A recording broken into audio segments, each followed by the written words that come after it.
After you get your 5-cup Mr. Coffee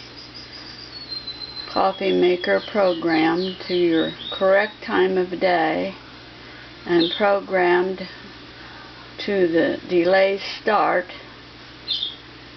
here's how you start the delay so the coffee's made at the time you choose. Simply push the button on the left,